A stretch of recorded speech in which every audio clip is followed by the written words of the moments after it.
पंतप्रधान मोदींची थोड्याच वेळात नाशिकमध्ये सभा। शेतकरी आंदोलनाच्या पार्श्वभूमीवर पोलिसांच्या बंदोबस्तात मोठी वाढ। पंतप्रधान मोदींच्या सभेसाठी देवेंद्र फडणवीस नाशिकच्या पिंपळगावात दाखल। पालकमंत्री दादा भुसेंसह छगन भुजबळ देखील उपस्थित। मोदींच्या सभेआधी लासलगावमध्ये शेतकऱ्यांचं आंदोलन। गळ्यात कांद्याच्या माळा घालत सरकारचा केला निषेध, तर कांदा निर्यात बंदीच्या विरोधात जोरदार घोषणाबाजी। मोदींच्या जिरेटोपावरून नव्या वादाला तोंड। मोदींनी शिवरायांसह महाराष्ट्राचा अपमान केल्याचा संजय राऊतांचा मोदींवर हल्लाबोल। शिवाजी महाराज आमचे आराध्य दैवत, त्यांचा अपमान होईल अशी कोणतीही गोष्ट करणार नाही। जिरेटोपाच्या वादावर प्रफुल्ल पटेलांचं स्पष्टीकरण।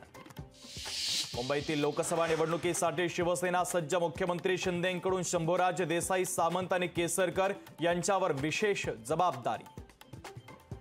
भाजपचे 20 ते 25 आमदार फोडण्याचा ठाकरेंचा डाव होता। एका मराठी वर्तमानपत्राला दिलेल्या मुलाखतीत मुख्यमंत्री शिंदे यांचा मोठा गौप्यस्फोट।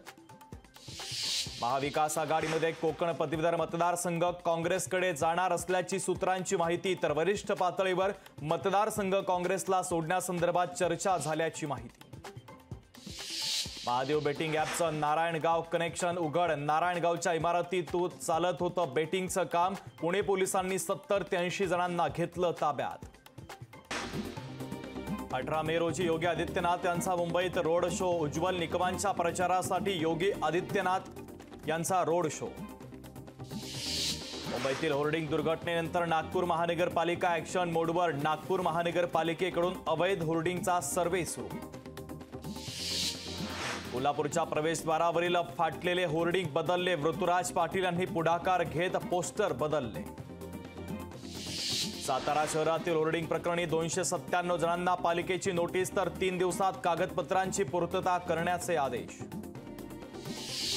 धाराशिवमध्ये सकल मराठा समाज आक्रमक। लाठीचार्जच्या घटनेच्या निषेधार्थ समाज एकवटला। पोलीस अधीक्षक कार्यालयासमोर जोरदार घोषणाबाजी। दौंड तालुक्यासाठी 38 कोटींचा निधी मंजूर। भाजप आमदार राहुल कुल यांची माहिती। साई भक्ताकडून साई संस्थानला एक्सरे मशीन दान, तर साई संस्थानच्या रुग्णालयातील रुग्णांना होणार एक्सरे मशीनचा फायदा।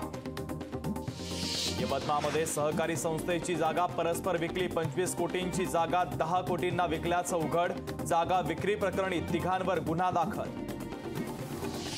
तेलंगणा राज्यात सीआयडी पथकाची मोठी छापेमारी। छापेमारीतून नागपूरच्या समता सहकारी बँकेच्या घोटाळ्यातील आरोपीला अटक।